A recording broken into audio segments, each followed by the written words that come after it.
je fais cette vidéo parce qu'en fait, faut que j'explique.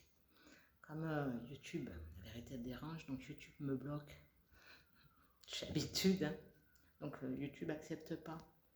Bon, étant donné qu'on en est à 138 plaintes, je pense que je mérite la médaille d'honneur du courage, la médaille d'honneur parce que, ouais, parce que je pense que je mérite justice. Je pense que Sanfilippo Polciri doit être en prison là, à cette heure-ci. Et il y a longtemps qu'il devrait être en prison parce que déjà, il a transgressé l'interdiction de m'approcher, ce qui a fait que j'ai eu le 6 avril 2024 un AVC. Il ne s'est jamais arrêté en fait. Bon, alors s'il vous plaît, n'hésitez pas à vous abonner pour me donner de la force et pour faire remonter la vérité. Parce que là, je vais commencer à me poser vraiment des questions que je me pose déjà, mais j'ai déjà les réponses. Si ce n'est pas une justice au faciès ou au patronyme, il faut m'expliquer. Si ce n'est pas de la corruption, il y a quelque chose en fait. C'est pas possible que M. Sanfilippo soit libre avec tout ce qu'il m'a fait. Étouffé, étranglé, menacé, harcelé, séquestré, volé tous mes meubles. Et je vous montre en direct, parce que c'est la vidéo du mardi. Hein, je ne sais plus quelle date on est, tellement je suis dans un autre monde, moi. Hein. Voilà. Donc en direct, hein, je n'invente rien, je suis véridique, authentique. Et voilà. Et c'est ce qui dérange. Voilà. Ben voilà. C'est ça. C'est ça. Voilà, c'est ça. Alors voilà. C'est ça, la honte, vraiment la honte à la justice qui n'est pas juste, la honte à Sanfilippo, la honte, elle doit changer de camp en fait.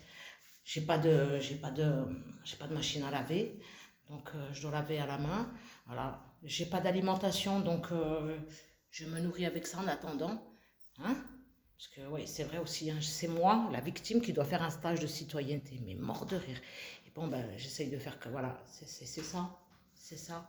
Ça, c'est la pharmacie, voilà, mon médecin, voilà, pharmacie, le médical, j'ai trouvé le médical qui m'aide. Voilà, c'est un fauteuil, voilà, parce que j'avais pas de lit. J'ai commencé par ça, et la pharmacie m'a dépanné un matelas.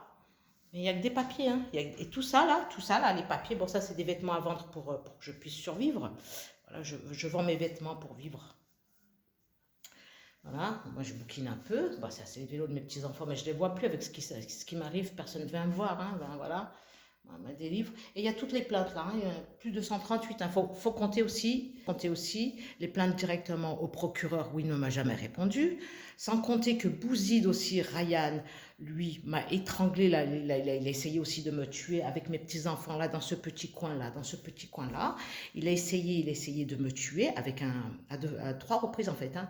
2 fois avec un tournevis et 1 fois avec un couteau. Donc là vraiment, il y a un problème. Ça s'appelle juste de l'acharnement judiciaire en fait. La justice, quand elle se trompe, quand elle commet une erreur ou elle manque euh, son rôle de rendre justice à une victime comme moi, hein, j'ai pas choisi d'être victime. Et bien en fait, quand il y a ça, la justice elle reconnaît jamais cette erreur, elle veut pas réparer. Bah oui, il faudrait payer pour réparer, et elle veut pas. Mais en fait, ça coûterait moins cher à la justice de mettre Sanfilippo Polciri en prison. Hein, voilà, parce que moi j'ai perdu la qualité de vie, ça il faut y en tenir compte. J'ai plus la santé à cause de lui, hein, d'accord. Et Bouzid Raya, n'en parlons pas, hein. Lui m'a dit je vais revenir, donc moi ouais, je suis obligée de sécuriser ma porte. Je vais vous montrer comment je sécurise ma porte. Bah oui, ouais, je suis prête à mourir, j'ai payé mon cercueil, mais pas tout de suite. Voilà, c'est mon ami c'est mon ami le cactus voilà, qui protège la porte. Voilà, voilà. Et en plus, je rajoute après cette barre-là. Non, je suis authentique. Je rajoute cette barre-là parce que Bouzid, il a éclaté déjà ma porte. Là, il l'a cassé là. Et la police avait pris des photos, mais ils n'en ont pas tenu compte apparemment. Ouais, voilà. Donc, comme je suis assez, never give up, je ne vais pas abandonner en fait, parce que justice doit m'être rendue. Pour que je puisse me reconstruire, il faut que justice me soit rendue. Il faut que la vérité, elle éclate. Et je sais que la vérité, elle dérange. C'est pour ça qu'on me bloque là sur YouTube, ah, ben, les règles. C'est quand ça arrange les gens, les règles. D'accord? Parce que moi, les règles, je les ai respectées. C'est pour ça que je suis dans cette situation-là et que j'ai rien. D'accord? Parce que moi, je ne me suis pas vengée sur eux. Je ne les ai pas touchés, je ne les ai pas tués. D'accord? Eux, ils l'ont fait. Eux, ils ont tenté, Bouzid et Sanfilippo, ils ont tenté 36 000 fois à ma vie quand même. Hein, sans compter qu'ils se sont attaqués aussi à ma fille et à mes petits-enfants. C'est dur de s'asseoir par terre. Voilà, je suis fatiguée. Bon, sur ce, donnez-moi de la force, franchement, parce que je sais pas, en fait, j'ai pas envie de vivre. Mais donnez-moi de la force pour avoir la... Donnez-moi de la force, abonnez-vous, faites un partage, la vérité elle doit monter, San Filippo doit finir en prison. C'est juste et c'est légal, voilà. Pourquoi un vendeur de cannabis, il prend plus, il prend de la prison, alors que lui, il m'a étranglé, il m'a étouffé comme ça, il m'a dit c'est moi le créateur, c'est moi qui décide quand tu vas mourir. Non, s'il vous plaît, il faut faire un maximum de partage là. Merci à tous.